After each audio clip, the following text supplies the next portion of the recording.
May mga problema na minsan nahihirapan kang hanapan ng kasagutan. Mga tanong na puso lang ang makakasagot at mga sagot na puso lang ang nakakaintindi. Pakinggan ang mga kwento at mga storya ng buhay dito sa Brigada Love Lines. Brigada Love Lines. Brigada Love Lines. Brigada Love Lines.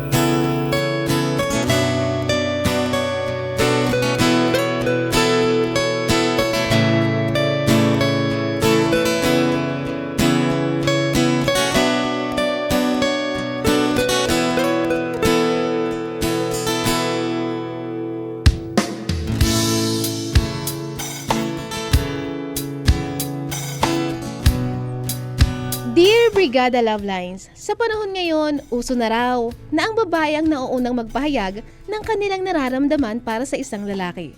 Mayroon silang sapat na tapang at kumpiyansa sa sarili para gawin ang bagay na iyon. Marami sa mga babaeng nakikinig ngayon. Kaya mo ba na ikaw ang unang umamin sa isang lalaki? Para sa iba, marahil nga kaya ngang gawin. Pero sa ilan, hihintay na lang na lalaki ang unang magpahayag ng kanilang pagtangi. Brigada Love Lines, magandang hapon po. Tawagin niyo na lang ako sa pangalang Rhea. 28 years old at kasalukuyang naninirahan po sa Lemery, Batangas. Ang totoo po niyan, tubong Bicol ako. Pero minsan din po akong nanirahan at nagtrabaho bilang kasambahay sa Maynila.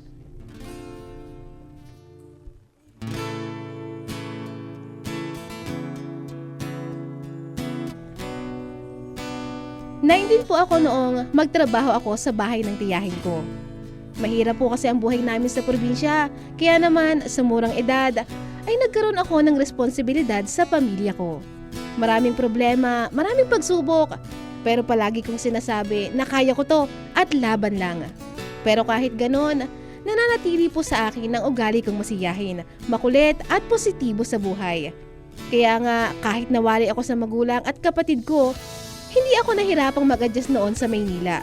Una, mabait naman po kasi ang tiyahin ko at asawa niya. Ang totoo niyan, gusto nila akong pag-aralin, pero ako na rin ang unang tumanggi dahil magiging dagdag pa yon sa utang namin sa kanila. Naging masaya po ang pagtira ko sa bahay ni na Tita Rosa. Lalo na nang makilala ko ang gwapo naming kapitbahay noon na si Fred. Simula pa lang ay crush ko na siya. At hindi talaga ako tumigil hanggat hindi ko siya lubusang nakikilala. Ang lakas na.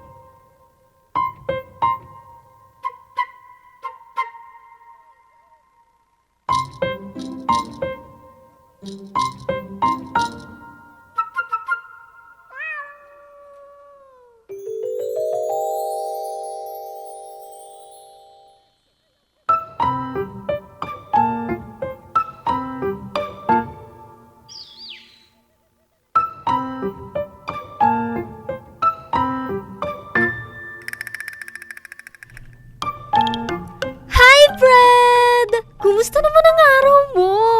Bakit mo naman tinatanong? Ano ba kailangan mo? Wala naman. Gusto ko lang sana makipagkilala sa'yo.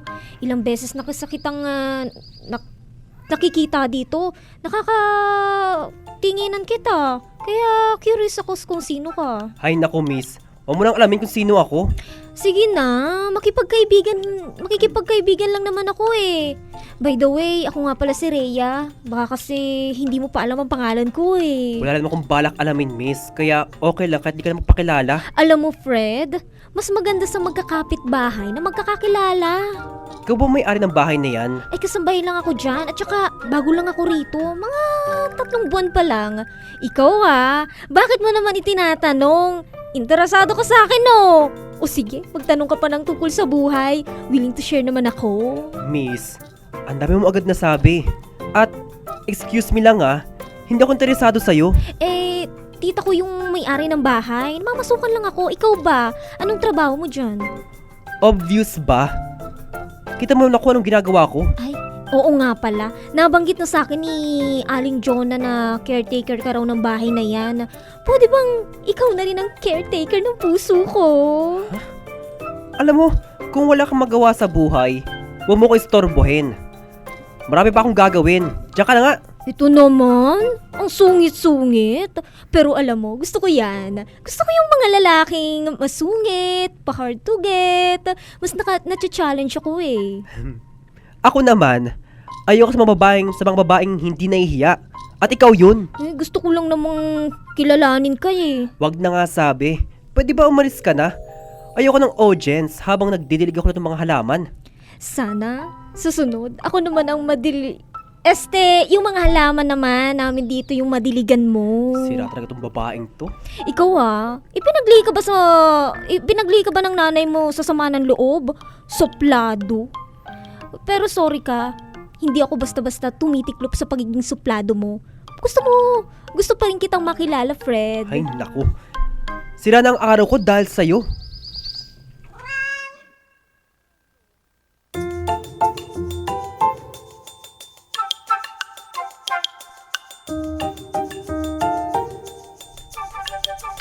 Brigada Love Lines, dahil ngali ka sa akin ang pagiging makulit. Kinulit ko pa ng kinulit noon si Fred kahit pa nga sobra ang pagiging suplado niya. Tinatawanan na nga lang ako ng mga kapwa ko kasambahay kasi mukhang wala naman daw akong pag-asa kay Fred. Sa totoo lang, noon lang naman talaga ako nagka-crush ng super duper sa isang lalaki. Kaya sinabi ko talaga na gagawin ko ang lahat, magustuhan lang ako ni Fred. Ang hirap pala talaga kapag tinamaan ng pana ni Cupido ang puso mo.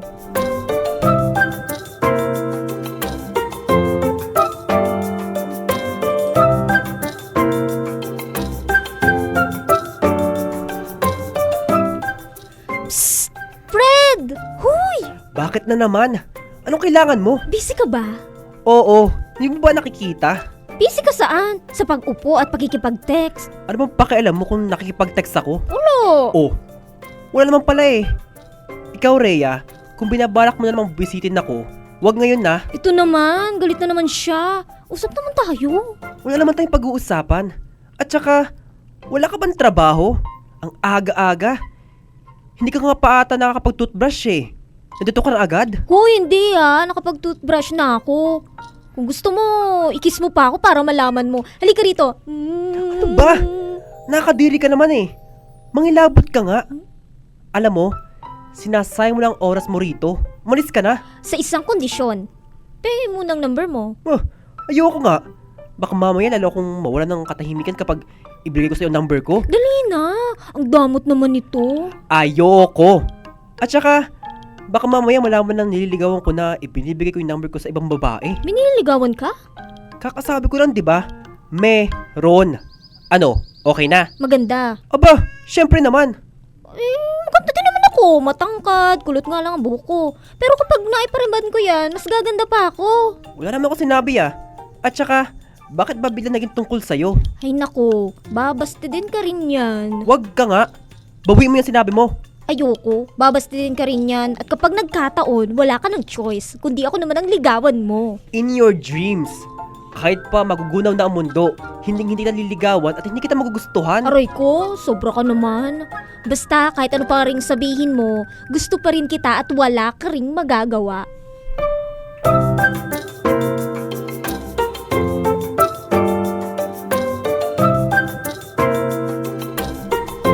Brigada Love Lines, ginawa ko ng lahat para makuha ang number ni Fred. Pero wala talaga. Ipinagtanong ko na sa mga tropa at kasama ni Fred sa bahay nila. Pero ayaw nilang ibigay. Kasi kabilin-bilinan daw ni Fred, huwag ibibigay kahit kanino, lalo na sa akin. Pero ang isa sa pangamba ko noon ay yung nalaman ko nga na may nililigawan si Fred.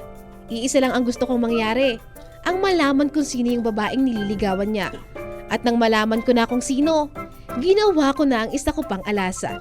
Sinabi ko sa babaeng nililigawan ni Fred na nililigawan din ako ni Fred.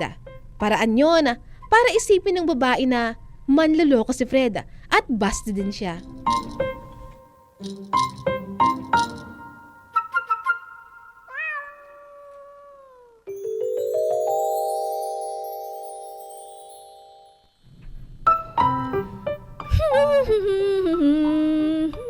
Rhea!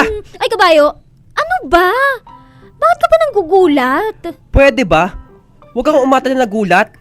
Alam ko naman na kanina ka pang pasilip-silip sa gate namin eh. Eh, bakit ka ba nandito? Mag-usap tayo. May kinakipaliwanag sa akin. Wow! Ang sweet naman ng baby ko. Umayos ka nga. May kasalanan ka pa sa akin. Tapos, iinis mo pa ako ngayon? Anong kasalanan naman ang sinasabi mo? Ikaw nga, Rhea. Huwag ka nang magmaang-maangan. Ano ba kasi yun? Ano yung pinagkakalat mo na nililigawan kita? Ano nililigawan? Hindi no. Kanino mo naman yan nalaman? Kay Maggie mismo. Sa lahat talaga, Rhea. Kay Maggie mo pa mismo sinabi na nililigawan kita kahit hindi naman totoo. Ibang klase ka rin, no? Ha? Wala akong sinasabing ganyan, no? So ano? Si Maggie nagsisinungaling. Galit siya sa akin, Rhea, at dahil yun sa'yo. Hindi pa raw kami, pero manluloko na ako. Bakit mo ba kasi pinagkalat na naliligaw ako sa'yo? Nakakapuno ka ng babae ka, ha? Hindi sabi ako yan. Hindi. Ipinadescribe ko kay Maggie kung ano yung itsura ng babae na nagsabi sa kanya. At ikaw yun. Matangkad na kulot. Ikaw yun eh. Ay, sobra ka ha. Ang dami pa namang iba dyan na matangkad at kulot din ah. At talaga todo tanggi ka talaga, ha? Hindi mo ba alam? Ang laki ng problema na binigay mo sa akin. Galit na si Maggie at pinapatigil niya akong manligaw sa kanya. Ano parang gusto mo mangyari, ha? Ako? May gusto kong mangyari pero ayaw mo naman. May gana ka pa talaga mang-asar. Pwede ba? Eh kasi, nakakainis ka kasi. Ikaw naman ang unang gumawa niya na. Ipinagkakalat mo sa compound natin. Dito na patay ako sa'yo. Bakit? Hindi ba totoo? Oo, totoo. Pero kailangan pa bang ipagkalat? Ang tingin tuloy nila sa akin, mukha akong hayok na hayok sa lalaki. Gusto lang naman kita, Fred. Pero hindi naman ako patay na patay sa'yo. Ganon na rin yun. Kulang na nga lang magmakaawa ka sa akin na ikaw naligawan ko eh. Excuse me. Hindi mangyayari yon. Kahit pa kidnapin mo ko, hindi kita magugustuhan. Hindi ikaw yung babaeng gusto ko. Gusto ko yung may class. Yung pakipot mo na ng konti. Hindi kagaya mo na walang class. Jejemon? Ay, sobra ka na. Totoo naman eh. Dapat lang na marinig mo na yan para tantanan mo na ako. Hindi na nga ako magtataka kung bakit hanggang ngayon wala ka pang boyfriend eh. Kasi wala namang magkakagusto sa'yo. Fred, tama na. Nakakasakit ka na. Bakit? Kasi real talk. Tama na sabi, Fred. Oh, teka, sandali. Di pa ako tapos. Ba't alis ka na? Hoy! Rhea! Rhea! Nag-walk out? Kinikilig Nakan ba talaga yun? ako sa siya'y na lalaki. Brigada Love Lines, nasaktan ako po sa sinabi ni Fred. Nagtampo ako noon at sumama ang loob ko. Pero alam ko rin naman na hindi siya magsusorry at manunuyo. Lumipas ang mga araw at hindi muna ako nagpakita sa kanya. Hindi muna ako nagparamdam at hindi rin muna ako nangulit. Pero ano bang magagawa ko, Brigada Love Lines? Gustong gusto ko siya. Kaya kahit pa nasasaktan ako noon, aminado akong hindi basta-basta nawawala ang pagkagusto ko sa kanya. Sa kabilang banda, tuloy na nga nabastan si Fred ni Maggie. Pero nasa isip ko na wala rin naman siyang siguro pag-asa doon kasi matapos ang isang linggo, mayroon na rin agad boyfriend si Maggie. Kaya naman, pinahupa ko lang ang sama ng loob ko at pagkatapos noon, tuloy na ulit ang laban. Paano naman kasing hindi ko itutuloy ang pagkagusto kay Fred? Nagsorry kasi siya sa akin. Sinuyo niya ako na para bang magjowa na kami. At simula noon, napapansin ko na para bang bumabait na siya sa akin.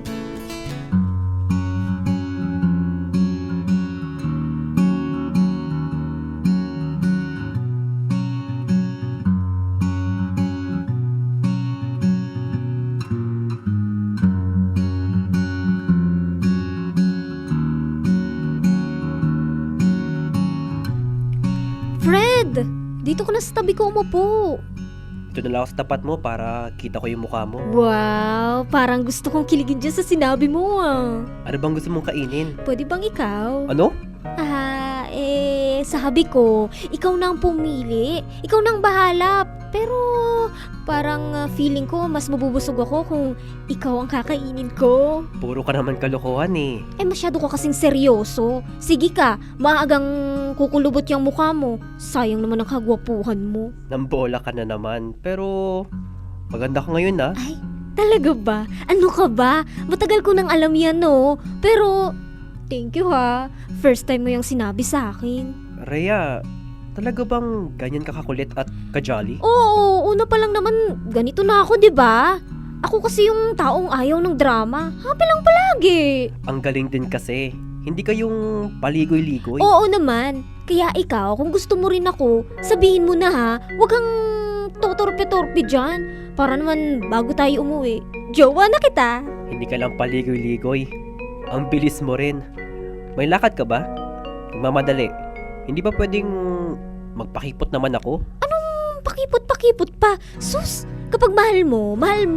Hindi usong torpe at pakipot ngayon, no? Gusto mo ba ligawan pa kita? Sige, kung yun ang gusto mo eh. Paano kung hindi kita agad sagutin? Isa pa, gusto mo na kitang kilalanin. Hindi pa kaya kita kilala masyado. Ikaw kasi, ang tagal ko nang gustong magkipagkilala sa'yo ng maayos. Pabebe ka naman. Malay ko bang mabait ka naman pala. Uy, nahuhulog na siya sa akin. Ay. Heka nga, huwag mo nga pangunahan. Sus. Uy, si Fred. Napol na kay Rhea. Ako lang to, Fred, ha? Ang future beautiful jowa mo. Gusto mo ba, hindi na lang future? Gusto mo, present na eh. Totoo ba? Present as in now na? Boyfriend na kita ngayon? Sure na ba? Oo nga. Hanggang dito ba naman, ang kulit mo pa rin? We. Oo nga, boyfriend mo na ako. We? Hala siya. Bakit ayaw mong maniwala? Totoo nga. Oh my gosh! Everyone! Makinig kayo! Itong lalaking to na napaka-pogi, boyfriend ko na to! Uy, tumigil ka nga. Rhea, nakakahiya. Ano naman nakakahiya dun? Ang saya-saya kayang maging boyfriend na kita. Masaya rin ako. I love you, Fred! Love you to, Rhea. brighter than the rays of sun. Brigada Love Lines, hindi ko alam kung anong mararamdaman ko nang marinig ko sila ng tropa niya. Inaasar kasi siya na nito at dinig na dinig ko ang sinasabi niya. Hindi niya raw ako mahal. Sinasakyan niya lang daw lahat ng mga bagay para makaganti. Sobra po akong nasaktan to the point na ilang araw akong hindi nagparamdam sa kanya. At noong hiling beses ko siyang makausap, sinabi ko na ang lahat ng gusto kong sabihin sa kanya.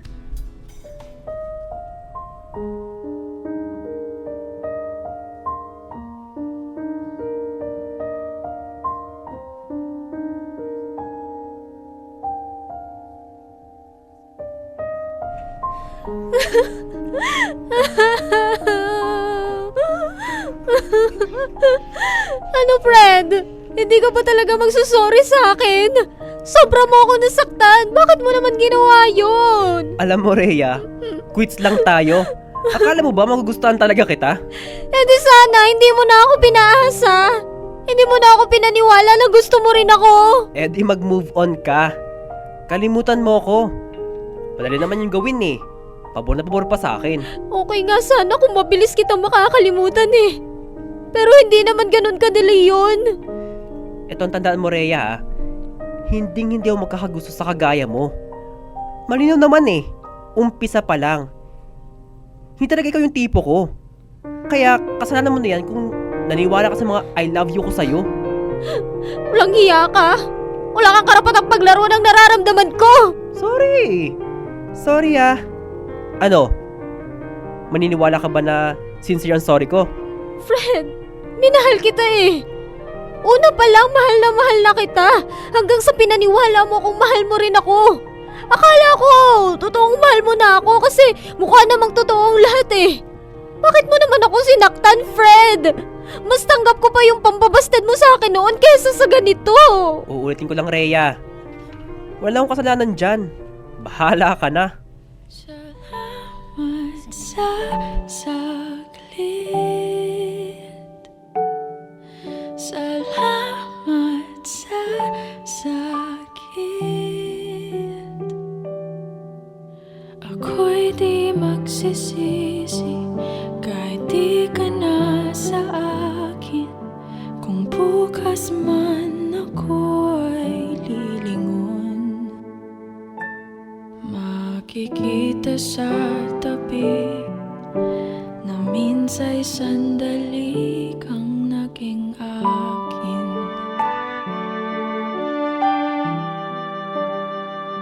Sa paghulma ng paa, Brigada Love Lines, sa totoo lang ay marami akong natutunan sa bahaging iyan ng aking buhay pag-ibig. Marahil, mahal na mahal ko nga noon si Fred. Pero yung sarili ko naman, parang nakalimutan ko nang pahalagahan at mahalin ang sarili ko. Sa sobrang pagmamahal ko kay Fred, nakalimutan ko nang maging isang demure na babae. At halos lahat ng energy ko, ibinigay ko na sa kanya. Hindi pala ganun ang pagmamahal, Brigada Love Lines. Sa naging karanasan ko, hindi mo pala kailangang ipagpilitan ang sarili mo sa isang tao. Kasi kung sa una pa lang, ipinilit mo na, naroon na rin yung mensahe na hindi siya ang para sa'yo. Brigada Love Lines, ilang taon na rin naman ang lumipas at nakamove on na ako kay Fred. Sa ngayon, ay narito ako sa Lemery dahil may bahay din dito ang tiyahin ko. Dito naman ako namamasukan sa ngayon. Parati po akong nakikinig sa inyo at sobra akong magiging masaya kung mapipili nyo ang kwentong ito. Hanggang dito na lang, Brigada Love Lines, at hanggang sa muli. Brigada yours, Rhea. na minsa'y sandali